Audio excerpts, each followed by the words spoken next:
Paki-on cam na muna everyone para makapag-attendance tayo.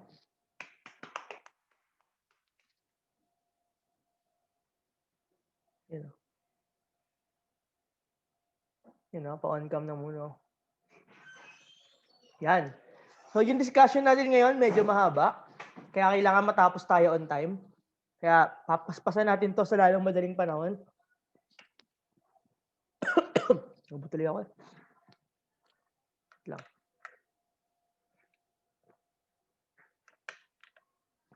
Okay. Yan. So gaya nga na napag-usapan natin last time, ang na-discuss natin na yan different dimensions ng internet, tsaka tungkol sa kay Edward Snowden kung paano nga ba tumatakbo ang illegal computer system na meron ang NSA. So ngayon, pag-usapan ulit natin, konti na lang to, tungkol kay sa ating Edward Snowden, my boy. Okay. Edward Snowden, my man. Okay? So si Edward Snowden, class, American computer professional, alam na natin yan. At alam nyo ba, class, ang tawag doon sa system na pinanood ko sa inyong video last time, yung pinanood kong video, ay X-Keyscore. Okay?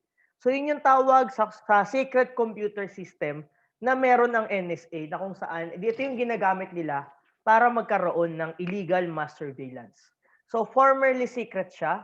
When we say formerly secret, dati walang nakakaalam yan.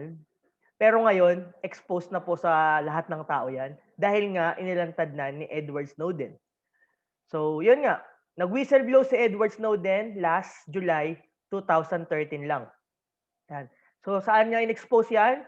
Sa dalawang publication newspapers na The Sydney Morning Herald at saka O Globo newspaper. Ayan. Diyan in-expose ni Edward Snowden yan. So ngayon, siguro tataka kayo. Yan. Tataka siguro kayo, paano nga ba na-expose ni Edward Snowden ito? Kasi syempre, kung mag-whistleblow ka against sa gobyerno, against specific person or specific organization, delikado yan, di ba? Lahat ng whistleblower pinagsusuot ng bulletproof vest kasi pinapapatay yan, di ba? Isipin mo, may ginagawang mali, tapos ilalaglag mo yung gumagawa ng mali. Siyempre, papatayin ka ng mga tropang yan, di ba? Papatayin ka nun.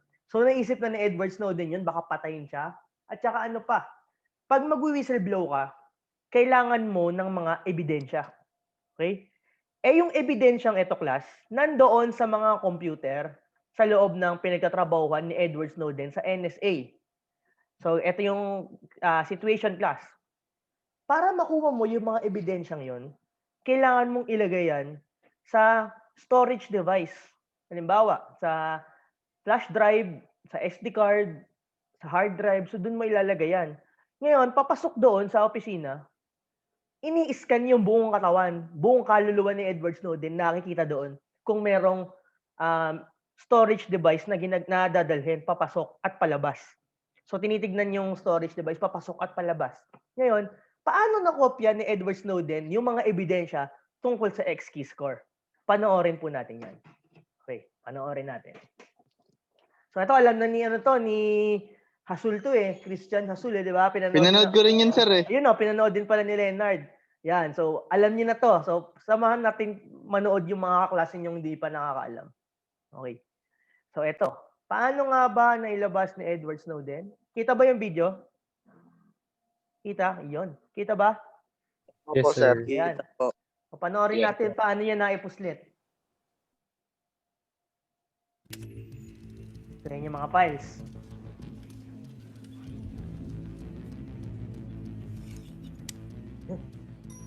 SD card, nagpasok na siya.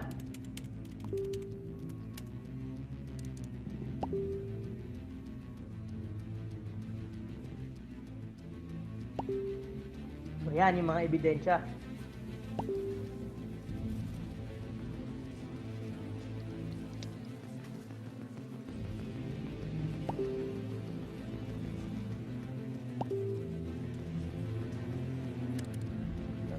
Testing copy nga. Kinopy niya isang folder. So pag nahuli siya dyan, patay siya dyan ha. Ligwak talaga siya dyan, ligwak.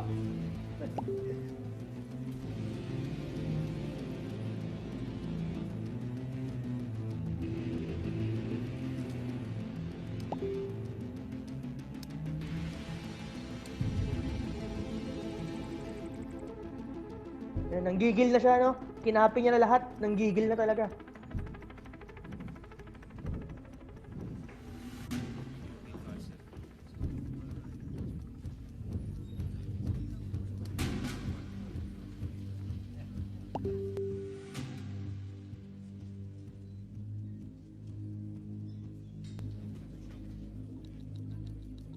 Oh, nakakakabayan.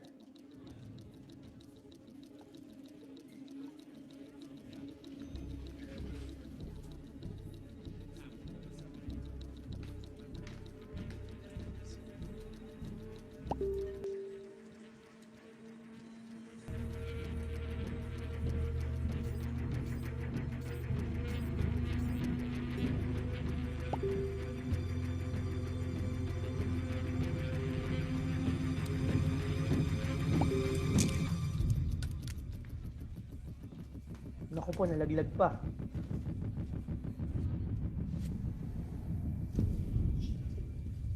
Talking about getting out to try.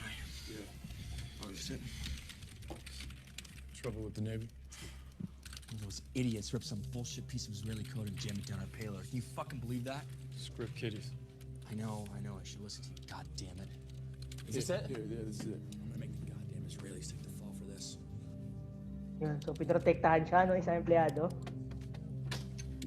Got it? I'm not taking the fall for this. Yun. Nalaglag niya SD card, tinulungan siya. Patrick. Yun, so may mic, recorded lahat ng usapan. Kaya, yun, nag-sign language lang sila.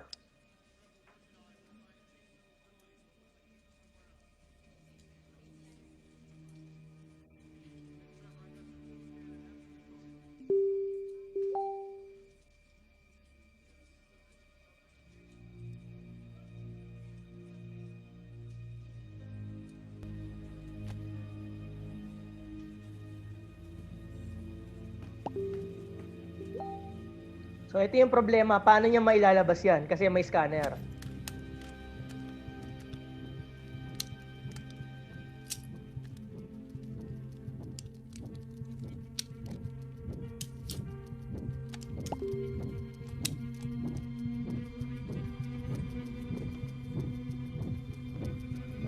Yan. Paano niya kaya mailalabas yan? May scanner. Tingnan natin. Hey. You ever play with one of these? Yeah, when I was a kid. Yeah. You should try it. It's hard. Yun, so yung scanner, nakita kaluluwa. Yung Rubik's Cube, pinahiram niya doon sa guard.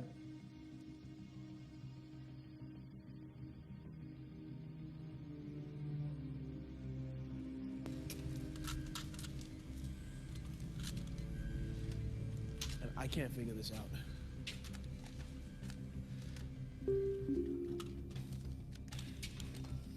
I don't know about this. You gotta start with the white cross actually, and then you do the corners. Oh man, look, I love these things. Hey, have a good weekend, man. You too, buddy. All right. Okay. So, the rest na po ay history. Yun po yung ginawa niya kung paano niya naipuslit yung SD card. Papasok, hindi ko maalala o hindi pinakita kung paano. Pero palabas, ganun niya naipuslit yan. So, totoo bang nangyari yung Rubik's Cube thing na yun? DC ba ako? Oh my, DC ako. Diyan pa ba kayo? Diyan pa kayo? DC.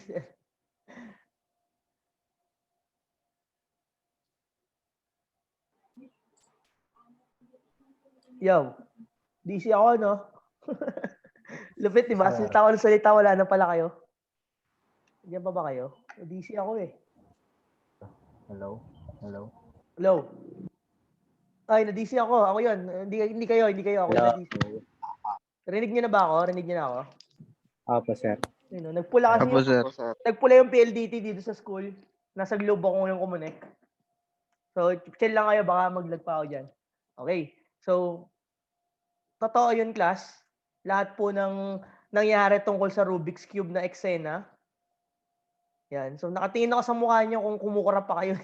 Kasi pag di na kayo gumagalaw, na-dizzy na okay? Lahat ng nangyari doon sa Rubik's Cube thing na yun, class, ay totoo po. Kung isa-search niyo sa Edward Snowden, laging may Rubik's Cube siyang kasama. Kumbaga sa Bible,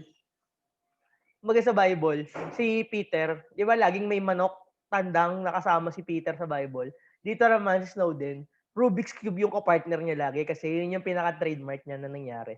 After that, pumunta siya sa Hong Kong, pinakita niya yung mga ebidensya tungkol sa NSA, napatunayan nga na guilty ang Amerika, ang NSA sa kanilang illegal surveillance na ginagawa. And after that, pumunta siya sa Russia. Pagpunta niya sa Russia, pinotektahan siya ng Russia. Bakit siya pinotektahan? Kasi anytime, pwede siyang patayin ng USA. So para siyang exiled sa USA, anytime pwede siyang, isipin mo, galit sa kanya yung mother nation niya. So pinoprotektahan siya ng Russia. So therefore, anytime pwede siyang patayin. Kaya nga sabi, si Edward Snowden daw, sabi ng iba, siya daw ay traitor sa Amerika. Sabi naman ng iba, siya daw ay hero sa Amerika. So nasa sa atin na kung paano natin siya i-judge. Pero isa lang sure tayo, katapangan yung ginawa niya, kaya nalaman yung ganong kwento.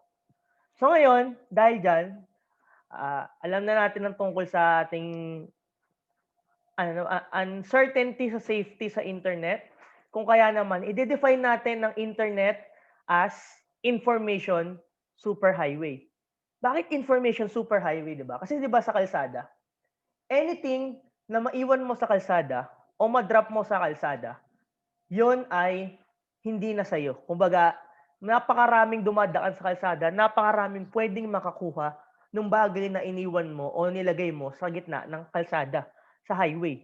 Sabi diyan, anyone can grab or place information. Lahat ng information na nalagay natin sa internet, anyone na gumagamit ng internet, pwede nilang ma-access yon. Kasi nga parang highway yan.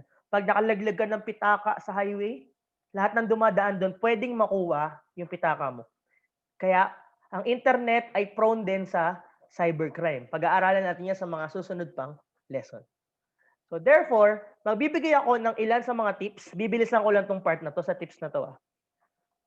Kasi medyo mahaba pa yung susunod. Tips, paano nga ba tayo magiging safe online? Okay. Una-una sa listahan, ang think before you click. O be mindful of what we share online, syempre. Kasi lahat ng sinishare natin online, anyone ay pwedeng makuha yung information natin, mga sensitive information, at kung saan natin to sinishare. Next, do not just accept. Alam na natin yan, terms and conditions. Check out the privacy policy page. Ayan, hindi natin ginagawa to. Ang bawat website na kinukuha tayo ng information ay merong privacy policy page. So, dapat chinecheck natin yan. Kasi diyan nakalagay kung paano nga ba hinahandle ng isang website ang information na nakukuha nila sa atin. Kunwari Facebook. Ayan sa Facebook, ito ang kanilang privacy policy page. Lahat ng information na binibigyan natin sa Facebook na hinihingi niya, diyan nakalagay kung paano nila hinahandle. At kapag nilabag nila yan, pwede silang ma-shutdown. So hindi nila pwede basta-basta kuhanin, hindi nila pwede basta-basta paglaruan yung information na meron tayo. Next, do not share your password with anyone. Kahit jowa nyo pa yan. Huwag nyong ibibigay ang password ng username ninyo. Kahit boyfriend, girlfriend nyo pa yan. Dapat privacy pa rin kasi sa'yo pa rin yan, di ba? Sige, bigay mo sa jowa mo. Paano pag nag-break kayo? Di ba, sana kung pagka-break mo, change password ka agad di ba? Paano kung hindi? Yun yung tanong eh. Paano pag hindi ka nakapag-change password ka agad? Di yari. DC na naman ba ako? Hindi. Okay. Next, avoid logging in public networks or Wi-Fi. Use incognito. Okay. Ano ba tong incognito na ito? Okay. Let me share my screen kung ano yung incognito. Okay. So, kayo class, syempre, wala nang yung kinokonektahan yung internet. Hindi naman inyo lahat lagi yan, di ba? Hindi niyo naman kayo nagbabayad ng internet na kinokonektahan yung mga network na yan. Sa mga small, sa kapitbahay, ano pa, sa mga bahay ng tropa nyo. So, dapat mag-incognito tayo. Bakit? Ano ba yung incognito or paano natin magagawa yun? Ayan. So, ito yung Chrome. Click nyo lang itong 3 dots sa kanan. Tapos, new incognito window. Yan. So, every time na kukonekta kayo sa mga computer shop, sa iba't ibang network na hindi naman inyo, mag-incognito kayo lagi. Click nyo yung 3 dots, new incognito window. Ayan. Bakit importante na naka-incognito tayo? Ayan. I-zoom ko para maintindihan ninyo. Yan. Ito ang reason kung bakit dapat naka-incognito tayo. Kasi kiniklear ng incognito lahat ng cookies natin, lahat ng browsing history, lahat ng information na in-enter sa forms. So therefore, mas safe tayo kapag naka-incognito tayo. Pero lagi niyong tatandaan, class, there's no way na maging safe tayo sa internet. Kahit anong tips pa ang ibigay ko sa inyo, we will never ever be 100% safe sa internet. Gaya nga ng mga napanood ko sa inyo, gaya nga nung nakwento ko sa inyo nung nakaraan. So there's no way, pero itong mga tips na binibigay ko sa inyo ay mga tips para mabawasan yung risk o yung probability na ma-encounter tayo ng mga internet threats o mga dangers over the internet. At isa na doon yung paggamit ng incognito every time mag-access tayo sa public network. Okay, next tayo. Do not talk to strangers, whether online or face-to-face. Given naman yan. So next one of our lessons na pag-aaralan natin, yung about sa mga online predators, sa mga cybercrime. So iwasan natin makipag-usap sa hindi natin kilala, hindi natin ka-friend talaga sa Facebook kasi they could be online predators. 'Di ba? Pag-usapan natin kung ano yung online predators na yan. Kasi di bali na lang sana kung nagbo-buy and sell kayo, may binebenta kayong produkto. Doon lang kayo mag-entertain ng strangers, tandaan nyo. Yun lang kaisa-isang way o time o pagkakataon na dapat mag-entertain kayo ng strangers. Kapag nagbo-buy and sell kayo, doon lang talaga. Pero aside from that, wala na talagang right way. Okay? Never post, eto, marami siguro guilty sa inyo dito. Never post anything about a future vacation. Tatandaan nyo, class. Pag nasa kaligitnaan kayo ng bakasyon, o di kaya yung magbabakasyon kayo, wag kayong magpo-post about doon. Halimbawa na lamang, etong Facebook post na to. Ayan. Sabi dito, Cebu, hintayin mo kami. So pupunta raw siyang Cebu. Pinagmamalaki niya. Ang tanong, kailan? Pero may nag-comment na isa dito. Ayan. Sabi dito, next week daw, pupunta nga pala sila ng Cebu. So nire-reveal ng post na ito na ang taong ito na nag-post ay aalis sila, wala magpapakain ng aso o pusa nila next week. So therefore, itong post na to, para nilang sinasabi na next week, walang tao sa amin, pwede nyo kaming nakawan. So yun yung dating ng Facebook post na to. Guess nyo? Halimbawa pa, nasa kaligitnaan kayo ng bakasyon, Boracay. Nasa Boracay kayo ngayon, imagine nyo. Tapos nagpo-post kayo ng mga picture, buong pamilya. Lahat, buong pamilya, simot talaga nandun sa picture. Oh, edi yung makakakita ng post nyo, parang sinasabi nyo doon na, uy, walang tao sa bahay nito. Pwede nating puntahan, pwede nating nakawan. So never ever mag-post dapat nasa kaligitnaan kayo ng bakasyon or magbabakasyon kayo kasi para ino-open nyo yung opportunity para nakawan kayo. So might as well, mag-post na lang kayo kapag tapos na yung bakasyon. So, hindi naman kayo hindi naman kayo sisikat kapag nag-post kayo na nasa kaligitnaan kayo ng bakasyon eh. Akala nyo susundan kayo doon. Hindi mo kayo susundan doon, di ba? So, yun. So, wag na natin gawin yun. Dapat, after na lang. Okay, next. Hindi yan. Ito. Yan. Add friends you know in real life. Given na yan, nang i-add lang natin ay yung mga real friends natin. Again, para maiwasan na naman natin yung online predators. Next. Avoid visiting untrusted websites.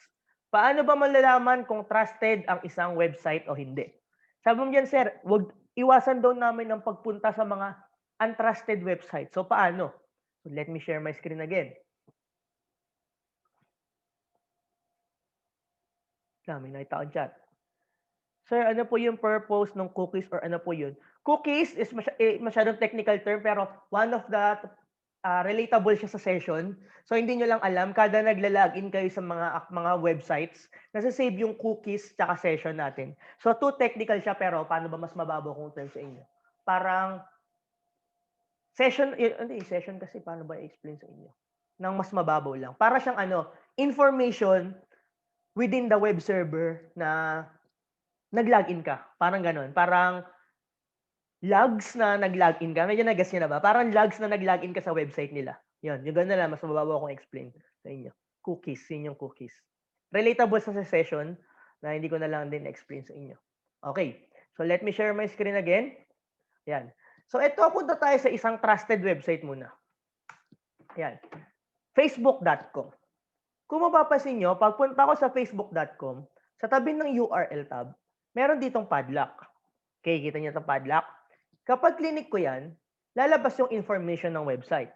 Nakalagay dito, connection is secure. So, ibig sabihin, encrypted yung connection dito, safe. And then, nakalagay dito, certificate valid. So, ibig sabihin yan, SSL certified itong website na to. When you say SSL certified, HTTPS secured, kumbaga certified na secure itong website na to.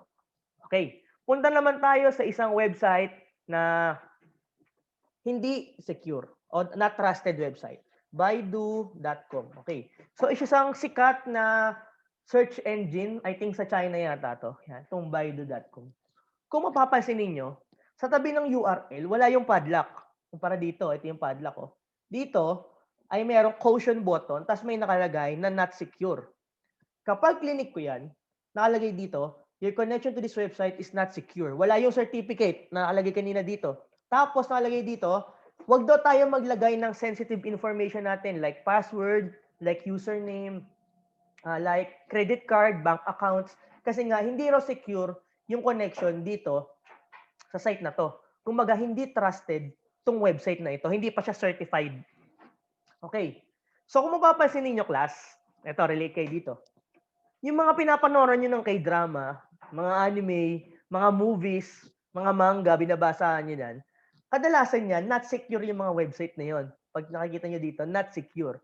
Tapos, kung mapapansin ninyo, bago nyo ma-play yung isang video, sandamakmak na pop-ups yung lalabas. Tama ba? May mga pop-up na kung ano-ano doon. I-close mo pa bago mo ma-play. Tapos, minsan sa gilid, napakaraming advertisement na kung ano-ano mga ads. Anong purpose nun? Kasi nga, hindi secure yung website na yon. It's either napapasukan na ng mga hacker na nakahack yung website nila, nilalagyan ng mga ads na mga hindi naman bayad, na nagko-contain ng mga virus, ng mga internet threats. So, yun yung reason, class, kung bakit napakaraming pop-ups. Although yung iba naman doon, bayad talaga para ma-advertise. Pero karamihan doon, hindi talaga bayad. Kumaga mga pakala lang ng mga hacker. Kaya napakaraming pop-ups bago nyo ma-play yung video. Napakaraming ads sa gilid kahit na tataka ba kayo, ulit na lang. Tsaka sobrang naman sobrang dami. Bayad ba to o hindi? So siguro, nagtataka kayo doon. Okay. Sir, paano po kung secure padlock pero ang daming ads? Nice. Sample ito, ang Facebook. Yung Facebook class, may nag-PM sa akin, paano raw yung mga may padlock pero ang dami pa ring ads? Okay. Plus, yung ads kasi, unang-una, binabayaran yan. So therefore, pag binayaran yan, dapat talaga lalabas sa website nila yan. What I'm saying is, yung ilan sa mga ads sa mga hindi secure na website or karamihan sa kanila, hindi bayad na ads. Mga pakulo lang ng mga hacker. So sa mga website, pinagkakakitaan ng owner ng website yan. Kaya may ads talaga, halimbawa ng Facebook, Lazada, yan. May ads talaga mga lalabas yan kasi bayad yung mga yon. Binabayaran talaga yung ads na yon. So kapag may padlock, napakalaki ng tsansa or most of those ads ay bayad talaga, paid ads, at safe talaga, advertisement lang talaga siya. Pero sa not secure, kung mapapansin nyo, dito, talamak yung mga ganun. Okay? So dito, napakaraming ads, pop-ups, or kung ano pa man. Kasi nga, not secure siya. Napapasukan ng mga hacks. So yun yung sagot sa PM, sa nag-PM dito, at di ko napapangalanan yung dalawang nag-PM. Kusang dadalin sa Lazada. Yun, may mga ganun, pag nagpe-play ng video, kusang dadalin sa Lazada.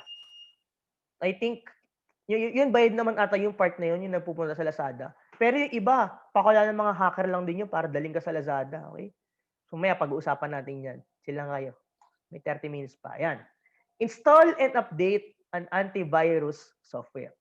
So ito ang halimbawa sa lahat ng mga antivirus. Yan. Yung mga sikat na antivirus. Familiar, di ba? Meron ba kayong idea sa tingin nyo? Ano ang pinakamalupit dyan? May idea ba kayo? Ano ang pinaka dyan? Maganda? Pinaka the best? No? Pinaka na, the best pa, no? Lupit eh. Redundant eh. Pinaka the best sa lahat ng yan. Tingin nyo? Ano pinaka maganda dyan? Pag ginagamit nyo dyan sa lahat ng yan. At mamaya sabihin ko naman kung ano para sa akin. Para makakuha kayo ng idea. Anong pinakamalupit dyan? Ayun, oh, may nag-chat na dito. Oh, malware bytes daw. Ayan, oh. Black lang kita nyo? Totoo ba? Paano nakita ni Sean Aquino na Opo, black? sir. Black Black lang lang po, sir. yung PowerPoint? Black lang po, sir. Teka, chill lang kayo. Lilipat. Parang may nakaharang lang po dun sa incognito. Ganun din sa akin. Teka, lilipat lang ako ng connection. Chill lang kayo dyan. Give me 1 minute. Babalik ako sa PLDT. Chill lang kayo. Nadisi kasi kanina. Lumipat ako. Ayan, okay na. Okay, share screen ko. Back to the ball game tayo.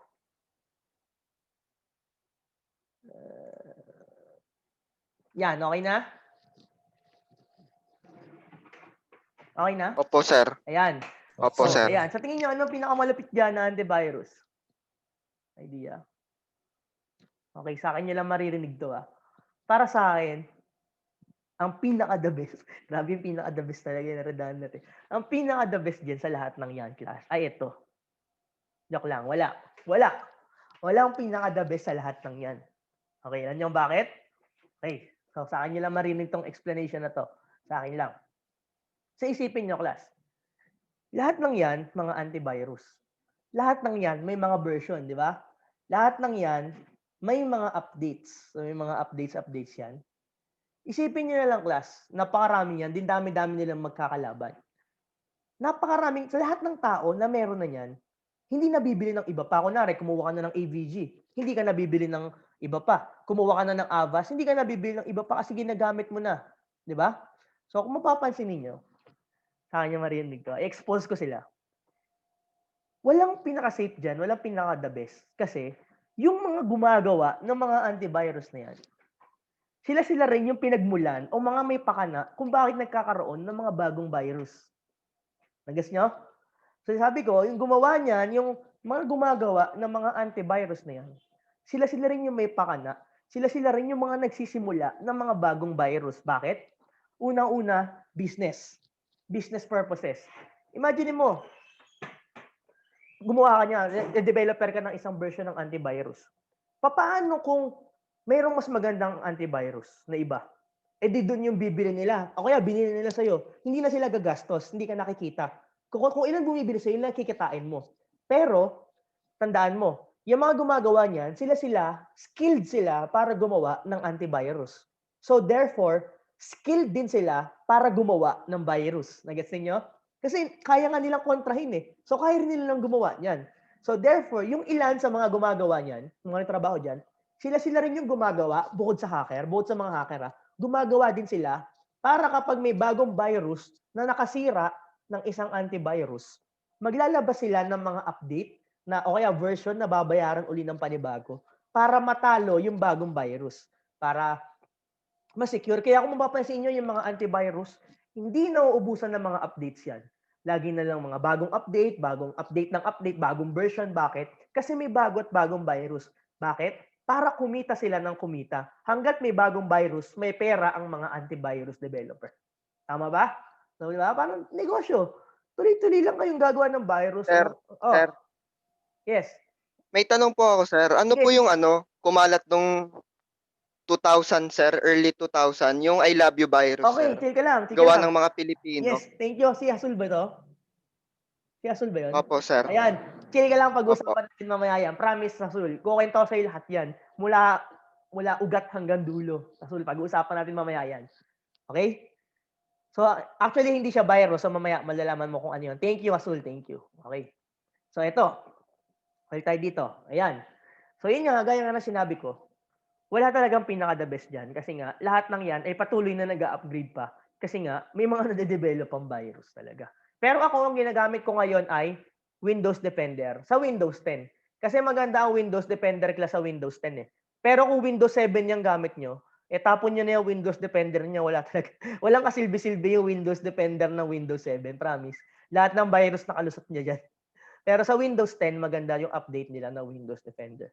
So therefore, ang verdict ko, walang the best dyan. Lahat yan, may flaws, lahat yan may shortcoming, lahat yan may bahong itinatago, na yung ilan sa kanila ay gumagawa rin ng virus, yung ilan lang, hindi lahat, virus, para magkaroon ng bagong update, at kikita pa sila. Okay? So, ganun. Okay, next. Yan. So, kung may Wi-Fi password, kung may Wi-Fi kayo, palitan nyo yung SSID pati password. Yan. Kasi ganyan lang kabilis hakin yun. So, dati pa yun noong 2018 na. Ngayon, ewan ko lang kung gumagana pa yan. Kaya, ganyan lang kasimple. Kung may chart nento yung mga kapitbahay ninyo, edi na Sir, naka-okay copy ng po. Wi-Fi. Makiko-connect. And then, refrain from torrent-like downloads. Natin pag-usapan yan. And then, buy the software. Ngayon, yung mga tips na yan, kapag hindi nyo sinunod yan, ay makaka-encounter kayo ng iba't ibang internet threats. Actually, kahit sundin nyo nga yung iba dyan eh. Meron at meron kayo may encounter ng mga internet threats, mga bagay na magdadala sa inyo ng danger sa paggamit nyo ng internet. At yun yung pag-uusapan natin ngayon. Ito na yun, nasulkil ka lang. Yan, ito na yung pag-uusapan natin. Di sila naman.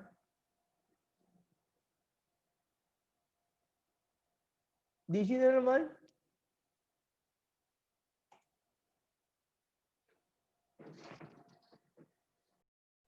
DC na naman tayo, kaya guys, no? DC na naman. Bakit ng PLDT talaga? SR na ako. Okay, balik tayo. Grabe PLDT, no? Nasa Globe ulit ako ngayon. Nasa Globe ako. Okay. Saan ako natigil? Sa ano? Internet threats na ba? O wala pa? Dito na ba? Wala pa. Kita na po, sir. Hindi. Kita na po. Dito na ako tumigil. Dito. Opo. Ayan. So, yan ha. Galaw-galaw kayo konti para makita ko kung buhay pa kayo, kung connected pa ba ako. Yan. So, internet threats, okay? Yan. So, ito yung mga bagay na pwede niyo ma-experience kapag hindi niyo sinunod yung mga tips ko to stay safe online. Okay? So, yun yung mga bagay na ma-experience ninyo, mga internet threats. So, may tatlong major category yan. Isa-isayin natin. Unahin natin yung tinatawag nating spam. Okay. Sabi dito, spams are unwanted emails mostly from bots. So when we say unwanted email, ito yung mga email na unwelcome. Hindi natin gusto na ma-receive natin, pero patuloy pa rin natin itong nare-receive. Saan daw yan galing? Sa mga bots. When we say bot, mga robot. So mga bot na dinevelop lang, na ginawa sila para mangulit ng tao, para mag-email sa iba't ibang mga email. Kasi mga email na yan ay mga hindi ka nais-nais. Kasi kadalasan yan, nananakot, nampe-pressure, o kaya advertisement. So, yun yung mga spam. Actually, class sa Google, meron na tayong mga spam sa Google. Spam, naka-segregate na yung spam folder. So, kapag inbox nyo, meron na spam detector yung Gmail. Pag tingin niya spam yun, doon niya ilalagay ang email na yan. So, yung mga spam class, tandaan nyo, mga email yan, hindi galing sa totoong taong yan. Sa bot yan. Kaya kung mapapansin nyo dito sa number 1, yung may bilog sa inyong mga screen ngayon. Kadalasan na bot yan, kapag yung email na yan ay hindi, mukhang hindi legit na email. I mean, mukhang generate lang yung email ng isang system. Parang ganyan. Tapos, tandaan nyo, yung mga spam, laging merong pinoprontang produkto yan o di kaya kumpanya. Halimbawa, nakita nyo ngayon, BT.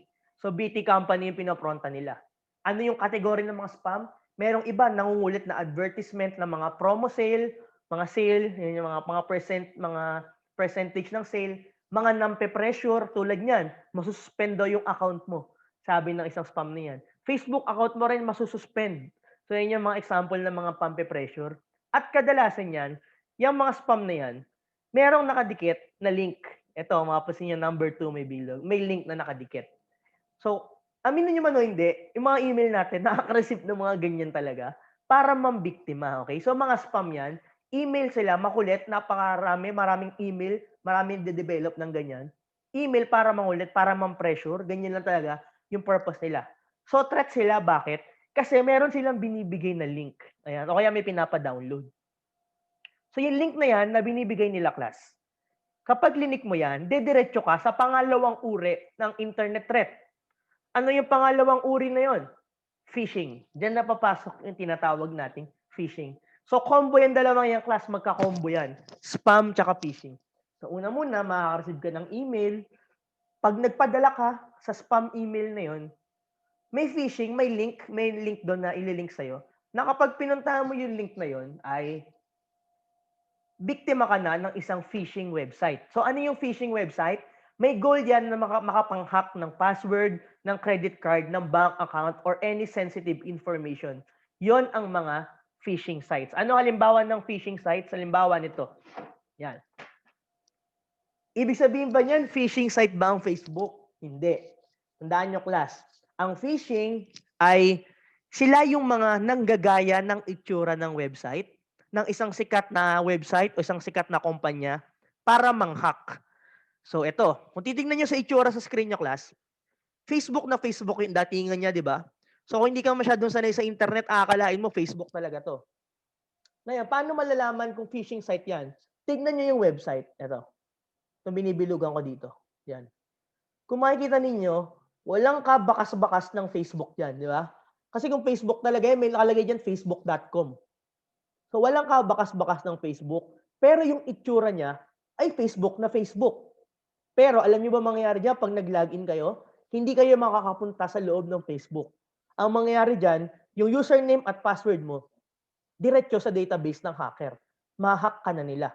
So yung mga phishing class, nagpapanggap sila ng mga sikat na website, mga sikat na kumpanya, ginagaya nila yung itsura.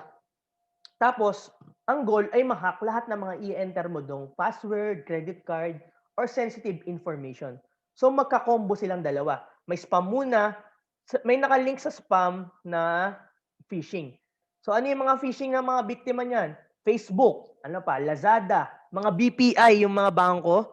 Imagine mo may nagbebenta ng iPhone, di ba? 5,000 lang. So pag-click mo nakalagay website ng BPI. Tapos nilagin mo yung BPI bank account ng tatay mo. Nakaw, magtago ka na dahil bukas wala nang pera tatay mo.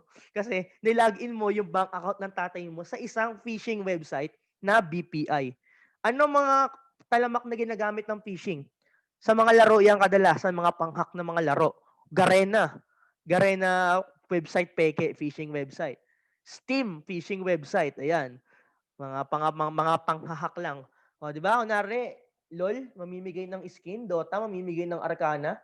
Tapos pag login mo, ayaw gumana. Yung pala, nahack ka na. Diretso sa kanila yung username at password mo. So, yan yung phishing. So, iwasan niyo yan. Paano maiwasan niya? Tignan niya mabuti yung URL. Ito.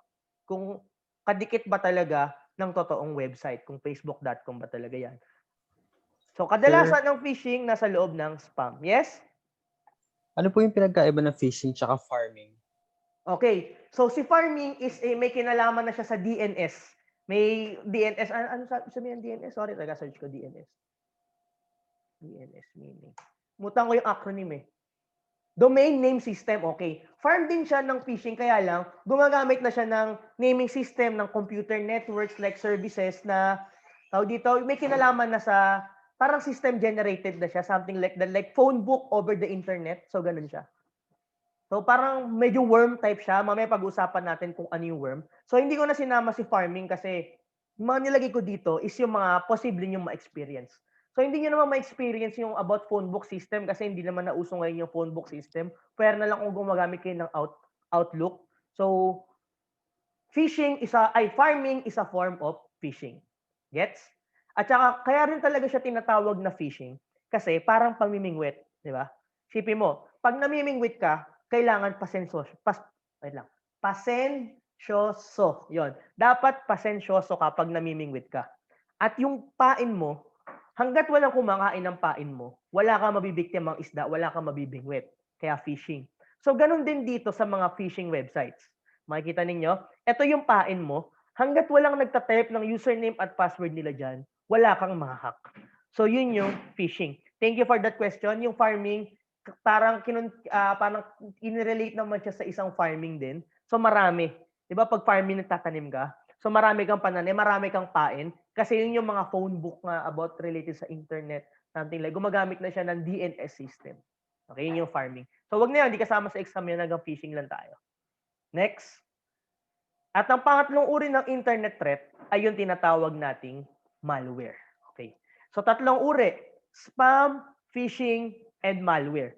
So yung malware stands for malicious software. Kaya malware, yung malicious, yung ware, software. So malicious software. Ito, maraming uri yung malware. Dito natin pag-uusapan. Medyo marami to. Spam, phishing, and malware, sila yung 3 categories. Unang-unang uri ng malware, yung tinatawag nating virus yan.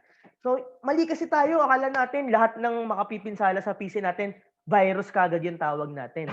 So, hindi lang virus meron yon, hindi lang siya virus. Marami pang iba. So, virus, uri lang siya ng malware. Okay. So, pagkukumpara natin si virus and worm. Yan. Ito kasi yung dalawang nakakalito na uri ng malware. Okay. So, virus and worm. Dito muna tayo kay virus. Tsaka yung similarities nila. Si virus ay isang malicious program. When we say malicious program, isa siyang software na makapipinsala sa'yo. So, ganun si virus. Si worm, ganun din. Yan na. Listen na, medyo nakakalito to. Si virus, tsaka si worm, pareho silang malicious program, meaning makapipinsala sa inyong PC o sa inyong device. Pareho din silang dinesign para magparami. Gets? Ginawa sila para kumalat. Pero ang kaibahan nila, si virus, kailangan pa ng human interaction para mapasa ang virus. Si worm, hindi na. Again, ano yung difference nila? Si virus, kailangan ng human interaction para mahawahan ka ng virus. Yung worm, hindi na. Analogy para mas maintindihan ninyo. Coronavirus tsaka uod. Yung literal na uod. Okay? So yung coronavirus o yung COVID, yung mga taga-China, hindi nila tayo mahahawahan ng COVID kung hindi sila pumunta sa China at hindi nagkaroon ng interaction, yung Chinese tsaka yung Pilipino, kung hindi humatching or natalsikan ng droplet, tapos nahawa yung Pilipino. Okay? So, ganun napasa ang virus. So, kailangan ng human interaction. Nagets nyo? So, yung flash drive nyo na may virus, hindi niyan mahahawahan yung laptop ninyo kung hindi mo isasalpak yung flash drive mo doon sa laptop mo.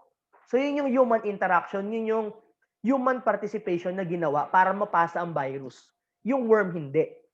Yung worm, yung uod, pag nasa sahig mo yung uod, kapag gusto niyang pumunta sa'yo, pupunta sa'yo yan. Wala kang magagawa, lalapitan ka ng worm. So, pareho lang sila, pero yun yung kaibahan nila. Yung virus, kailangan ng human participation, ng human action para mahawa. Sample, flash drive. Dalawang flash drive. Isa may virus, isa wala. Yung may virus, hindi makakahawa doon sa kabilang flash drive na walang virus o hindi niya mahawahan yung laptop mo na walang virus unless isasalpak mo yung flash drive na may virus. So, kailangan ng human participation. Pero yung worm, kahit wala kang gawin, kusang lalapit sa'yo yan at bibiktimahin ka niya. So, ang example ng virus nga, yung flash drive virus. Pero yung worm, ang example niya ay yung I love you worm. Ayan na.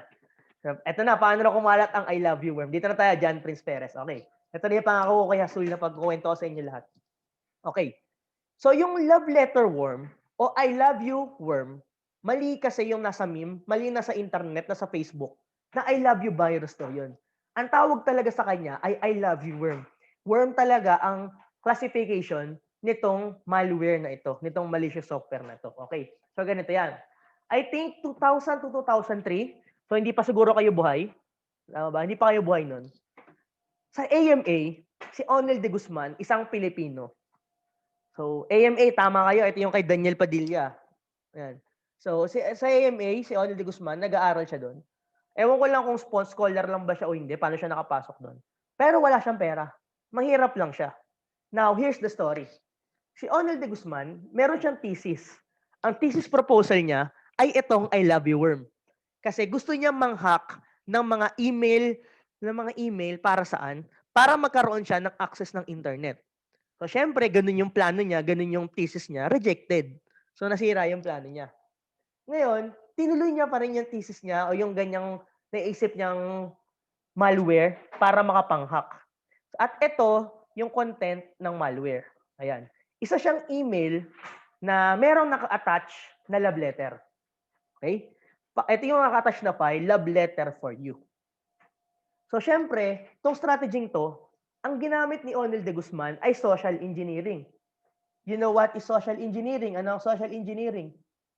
So, pag sinabi nating social engineering, gumagamit ka ng psychological manipulation. Minamanipulate mo yung tao psychologically. So, paano ko nasabing ginagawa ni Onel de Guzman ng social engineering yan? Kasi kung mapapansin ninyo, sino nga namang tao ang hindi magbubukas ng love letter na para sa kanya? Di ba? Kahit sino naman, ako bigyan niyo ako love letter, babasahin ko talaga yan eh. Yung crush ko, binibigyan ko ng love letter, talagang binabasa niya yun, sigurado ako, di ba? Kahit sino, class, pag binigyan ng love letter, social engineering, babasahin niya yan. So therefore, ito yung email na naisip ni Onel de Guzman, I love you, worm.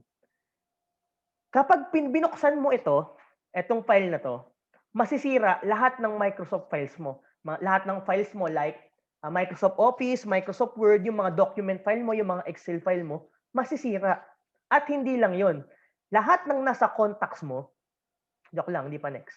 Lahat ng nasa contacts mo, nasa email mo, papadalhan niya rin ng eksaktong-eksakto nito, pati nung naka-attach na file. Parang i-forward niya. Nagets nyo? So, yun yung classification. Kaya siya naging worm. Kasi, hindi mo naman dina-download itong love letter for you. Pero pupunta sa PC mo, pupunta sa inbox mo. Bakit? Kasi nga, nasa contacts ka ng isang tao na merong contact mo. Nakuha mo? Kaya siya I love you worm. Kaya siya worm kasi nga, kumakalat siya kung saan siya lumalapit doon sa mga may connection. Pero, wala naman kayong human interaction na like kinapin mo yung file sa kanya, dinownload mo yung file. So, kaya siya I love you worm. At intentionally, konti lang yung taong padadalhan ni Onel de Guzman yan. So, nari ako, pinadalhan ako niyan. Ako, syempre, akala ko merong may crush sa akin. Binuksan ko yung I love you worm. Ilan yung nasa contacts ko? 100. So, nung dahil binuksan ko yan, nasira lahat ng files ko. Yung 100 yon, napadalan din yan. Napadalan din ng ganyan. Yung 100 na yon, akala nila may crush din sa kanila, binuksan nila, kumalat ng kumalat hanggang sa umabot ng $8 billion yung napinsala niya noon. Na kahit yung Pentagon, nag-shutdown ng kanilang email system dahil baka makareceive ng love letter na I love you, worm. So, yan yung isang sikat na kwento ng I love you, worm. Okay ba, Azul? Tsaka si John Prince Perez, okay ba? Nakwento ko ba? Okay? Okay, no? John Prince, okay? Okay tayo? Eksakto yun. Walang labis, walang kulang yun. Okay. So, 7 minutes na lang. Meron pa tayong 3 na iwan. Hindi, kaya ito. Mabilisan lang. Konti tayo 5 minutes. Okay lang ba? May klase ba kayo ng 2? Kasi nadidisi ako eh. Sorry ha. May klase kayo ng 2? Wala po ata kaming communication, sir. O sige, 1 oras pa tayo. De, joke lang. Joke lang. Wala kayo hanggang 3? Wala, sir. 3 to 4 meron? Meron po. O sige, hanggang 3 na lang. Hindi, joke lang. Ano lang tayo? Hanggang lang, 205. Hanggang 205 lang. Tapusin ko lang to. Okay. So, malinaw na ba yung virus tsaka worm? Naintindihan ba? Sir. Malinaw talaga ang kaibahan nila. Tandaan nyo, pareho lang talaga sila. Ang kaibahan lang nila, kailangan pa ng human interaction sa virus, yung worm hindi na. Tulad ng kwento ko sa I love you, worm. Next tayo. Trojan. Okay. Meron ba sa inyo nakakalam kung ano ang Trojan? Meron ba sa inyong may idea o pumapasok sa isip nyo kapag narinig nyo o nabasa ang salitang Trojan? Ano yan? Yung sir, yung parang po siyang... Teka lang, yun. May narinig na ako. Sige, sino nagsasalita? Yun, dami nagsabi sa chat. Ito na sa chat. Trojan horse. Yan, tama yan. Sino nagsasalita kanina? Parang may narinig ako. Sino yung nasabi? Parang useful na program po siya na pag pinindot mo po is parang makukuha na po nila yung information na nasa computer mo. ayan, so medyo accurate na yung sinabi mo. Konting-konti na lang. Medyo sumobra ka lang ng konti dyan, Prince. Pero tama yun. Okay. So, bago lahat, ikukwento ko muna sa inyo. Yung pinagmulan mismo ng Trojan. Ano ba yung Trojan? Okay. So, itong Trojan class, galing yan sa Greek mythology. Gaya nga nasabi sa chat box. Trojan horse. Okay. So, sa Greek mythology class, merong isang city na ang pangalan ay Troy. When we say Troy, isang city yon parang protektado. Hindi talaga siya napapasok. Napakahirap pasukin ng isang city na yon. So, Troy ang pangalan ng city na yun, Troy. Isipin nyo na lang, city. Tapos merong Great Wall of China na nakapalibot sa kanya. So, ang hirap pasukin, di ba? Yun na lang isipin nyo. So, itong mga Greeks, nag-isip sila ng paraan paano sila makakapasok, paano nila mai-invade yung city of Troy. So, nakaisip sila strategy. Ito, magtayo tayo kabayo. Yan. Kabayong kahoy na malaki. So, yan yung Trojan horse. Tapos, pinasok nila lahat ng mga warrior nila sa loob ng Trojan horse. Yan, may movie daw yan. Oo, Helen of Troy. Helen of Troy ka ba? Helen of Troy yata. Ewan ko lang kung meron sa Helen of Troy niyan, ha?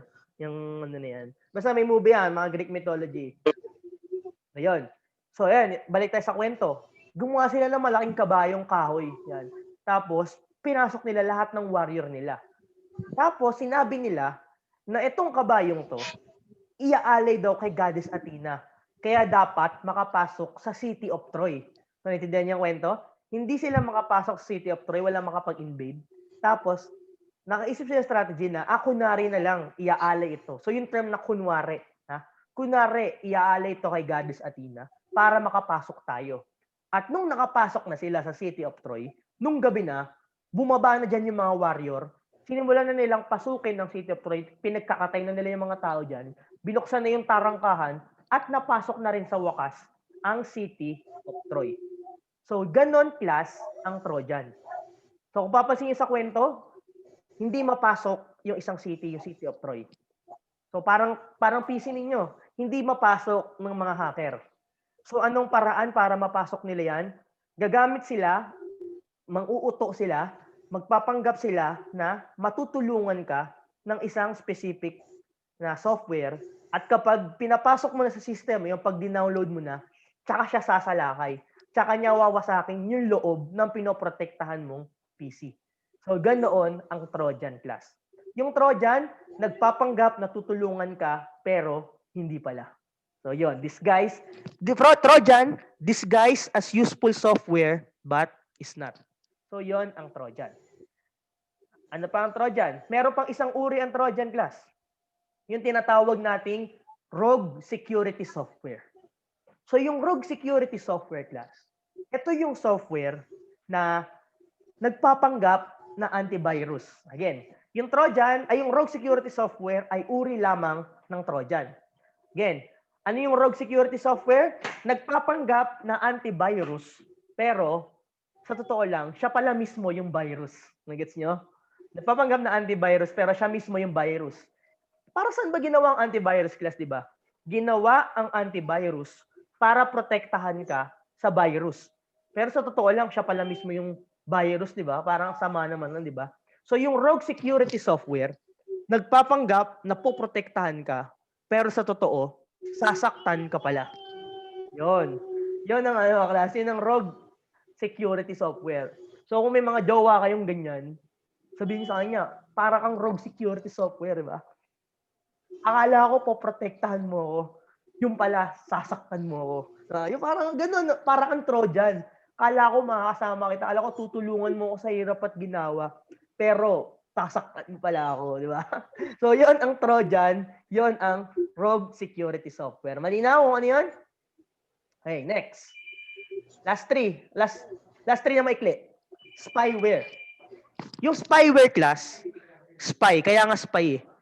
Tinitiktikan ka, hindi mo alam, what you call this, hindi mo alam na nandyan, tinitiktikan ka. Kaya pag may mga spy kayo, di ba, mga secret admirer, mga stalker, parang ganyan, hindi mo alam, tinitiktikan ka, pero nandyan pala, tumitiktik pala talaga sa'yo mismo. Ang halimbawa niyan, tinatawag nating keylogger. Okay? Ano yung keylogger? Yung keylogger, isang software na tumatakbo sa PC, kadalasan sa mga computer shop. Tapos, nire-record niya lahat ng mga keystrokes mo, lahat ng mga username at password na ina-enter mo sa isang application.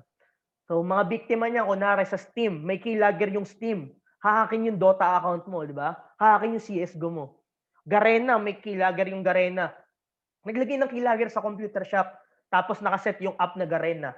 Lahat ng magla-login sa Garena mo, sa Garena ng PC na yon ay mahahack nila. So, yan.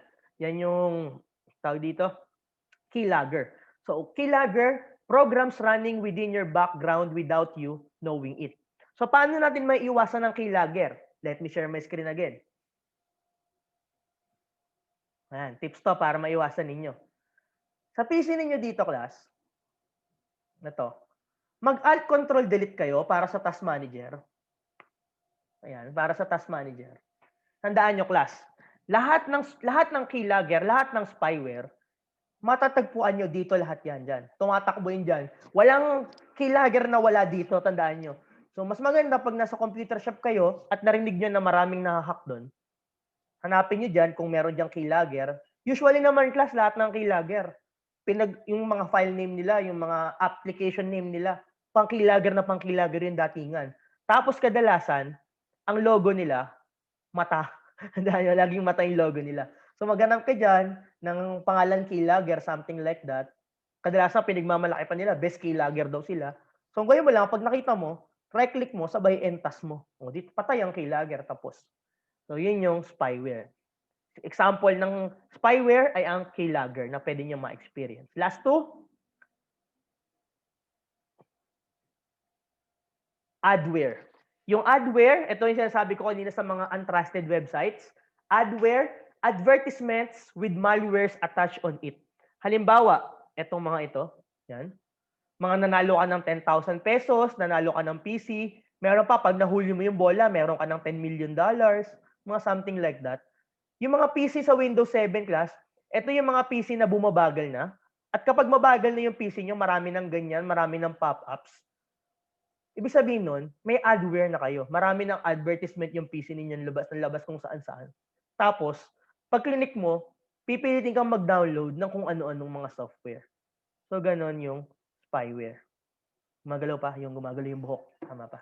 And last but not the least, para sa akin, ang pinaka-delikado sa kanilang lahat, ang pinaka-dapat ninyong iwasan, yung tinatawag nating ransomware. Last one na to. Ano ibig sabihin ng ransom? Saan nyo naririnig yung term na ransom? Mayayaman, sir. Sa mayayaman. O sa paano pagkakataon? Kapag may kinikidnap po. yun, kapag may kinikidnap. Kidnap. Pag may kidnapping, di ba? Kidnap for ransom, di ba? Kidnap yung anak. Pagka-kidnap sa anak, sasabihin ng kidnapper sa magulang, bigyan mo ako ng 5 million pesos. Makukuha mo uli ang anak mo. So dati mga bata lang kinikidnap. Alam nyo ba ngayon class? Pati mga files, kinikidnap na ngayon yan. Halimbawa na lamang, na-hack na, napasok na ng ransomware, ng malicious software, yung computer system mo o yung laptop mo. Pagkapasok niyan, class, hindi mo na mabubuksan yung mga files niyan, yung mga thesis nyo, mga papasa mong project, hindi mo mabubuksan yung mga file, encrypted na, in-check na yung sulat ng mga hindi mo na maintindihan. So, hindi mo na magamit yung mga project, hindi ka na makapag-submit. Tapos, magugulat ka na lang, may makikita kang ganito. Yan. May magugulat ka dyan. Ano raw nangyari sa computer mo? In-encrypt na raw. Paano marirecover? Kailangan mo raw magbayad. At meron pa yan dito pang-pressure. May time limit pa, may countdown pa kung kailan mawawala yung files mo. Tapos, sisingilin ka ng $300, di ba? Kailangan mo magbayad ng $300. Ito yung ransom para matubos mo yung mga files na nakidnap nila. Parang kailangan mo magbayad ng ransom. Plus, para sa akin, kapag na-ransomware yung PC nyo, wala na kayong magagawa, i-reformat nyo na lang yan, mas mabuti pa. Bakit?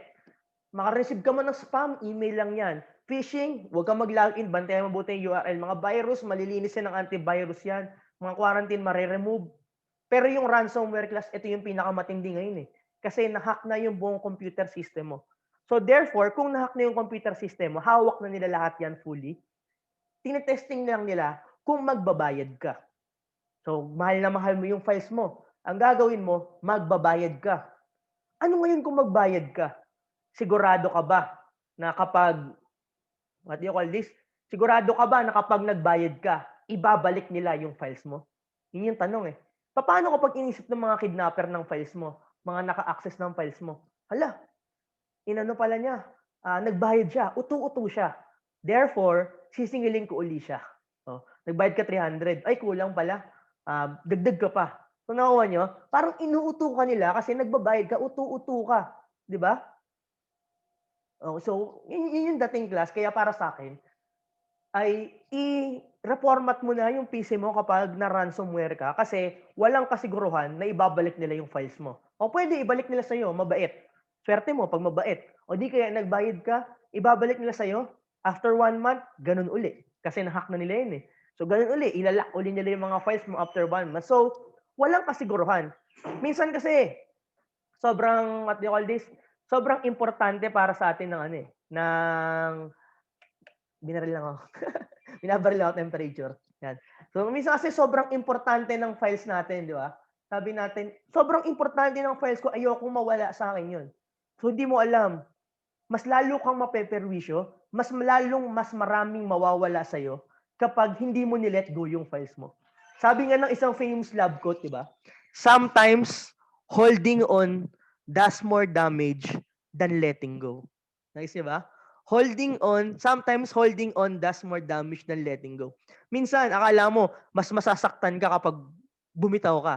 Pero sa totoo lang, pag bumitaw ka, doon ang mawawala, doon ka lalong hindi masasaktan. So, ganun din sa mga files di natin class.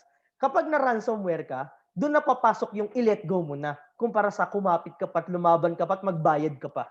So, mas mabuting i-let go mo na pag na-ransomware ka. Ano yung ransomware? Mga dito, software na nagde-demand ng payment. Nagde-demand sila ng payment para ma-access mo yung prevents user, pine-prevent kayo para magamit yung files nyo and demands payment for it. So, might as well i-let go nyo na. Ano yung internet threats? Spam, phishing, tsaka malware. Ano yung uri ng malware? Virus, worm, Trojan. Yung Trojan, uri ng Trojan ay rogue security software, spyware, adware, and ransomware. Meron bang question sa internet threats kay Edward Snowden tsaka tips to stay safe online? Anyone? May question? Ayun yung question, hacking ko yung mga PC nyo dyan. Nakulong po ba si Ronel de Guzman? Ayun, okay. Pagkakalam ko, correct me if I'm mistaken na lang. Alam ko nakulong siya, pero, hindi. Wala pa kasing kaso noon ng cybercrime. Wala pang kaso sa Pilipinas na cybercrime. So, hindi siya nakulong. So, ngayon ang tanong, ano nang nangyayari sa kanya? Ano nangyari sa kanya after nun? Ang sabi nun, may dalawang theory. Yung unang theory daw, yun nga, ayan sabi sa chat ngayon, hiner daw sa Amerika, sa Pentagon, somewhere like that, para maging cybersecurity. Kasi ganito yun eh. Pag hacker ka, ginagawa ng ibang bansa, kinukulong. Sa Pilipinas ngayon pero yung ibang bansa, ginagawa nila, pag hacker ka, i-hire ka nila. Kasi magaling ka. Kasi, imbis na bulukin mo sa bilangguan yung skill mo, gamitin mo na lang. Di ba? Sa government. So, yun yung isang theory. Hiner daw sa ibang bansa. At yung another theory, nagmamayari na raw siya ngayon ng computer repair shop sa Maynila. So, hindi ko lang sure kung ano. Wala nga nakakaalam kung anong tunay na nangyari sa kanya. Sabi, sa Maynila daw may computer shop siya. Hindi computer shop. Computer repair shop, computer store, cellphone store, something like that. Basta store ng technology. Ganon. And kung hindi man yon, hinar siya internationally kasi nga magaling siya. Nakagawa siya ng mga ganon. So, actually, kasi yung mali sa Pilipinas eh. Imagine mo, pag skilled kang hacker, ang gagawin, ikukulong ka sa bilangguan, yung ibang bansa, matatalino. Magaling ka? Hire ka namin, magtrabaho ka sa amin, babayaran ka namin para di ka na gumawa ng illegal. Kasi naman mabulok sa bilangguan yung skill mo, sa amin mo na lang, sa gobyerno mo na lang gamitin. Yeah. Nice question. Meron pang question? O, na tayo ng 5 minutes, so 5 dapat. Internet threats, Edward Snowden, tips to stay safe online. Kung wala nang question, FBI, sir. Ewan ko lang kung na-hire siya ng FBI, pero feeling ko hindi kasi dapat sikat siya sa Pilipinas kung nasa FBI siya. So it's either international ang nag-hire sa kanya o di kaya naging ano na lang siya, taga-benta nga, ng may-ari nga ng isang repair shop. Kung wala nang question, kung meron pa, tanong lang kayo dyan. Kung wala na, you can now leave. Maraming salamat sa pag-atenento. This week, asynchronous, magpapaquiz ako. Medyo mahaba. Buong netiquette regime. So, tatlong discussion yung aralin ninyo. Medyo mahaba. Pero kaya naman, care naman. Open notes naman. Loko nyo pa ako. Open notes naman eh. Guya pa kayo sa akin eh. Sabi ko nga sa inyo, kahit di kayo mag-open notes, makakasagot kayo basta nakikinig kayo yung discussion. I hope marami kayo natututunan sa akin. Sige na, OT na tayo. Pwede na kayo mag-leave. Mag-leave na yung mag-leave. Salamat sa pag-attend. Sana marami kayo natutunan. Thank you, sir. Thank you, thank you. Thank you po. Thank you, Okay thank you. po, bye. Thank you po. Thank you. Sana magkita tayo face-to-face, no? So, ay makita face-to-face classes. Oo nga, sir. Diba? Pag Okay, face-to-face, mas marami tayong pwede gawin. Sir, miss ko na kayo, sir. Miss na rin kita, Hello. George, no? Kaya nga eh, na tayo face sana sa January. YOLO na lang, magkahawan ng magkahawan. Diba? Ganun naman eh. Aminin man natin, ganun naman yung sistema ngayon sa mundo sa Pilipinas. Parang patibayin eh. Mahawa kung mahawa, magkaroon ng wala. Eh, yung mga mas para sa akin, tingin ko, parang formality na lang, compliance purposes eh. Pero, ganun yung sistema ngayon eh. Matibay na lang talaga. Natin. Sir, di ako nakaka-on cam. Stop ko muna yung recording.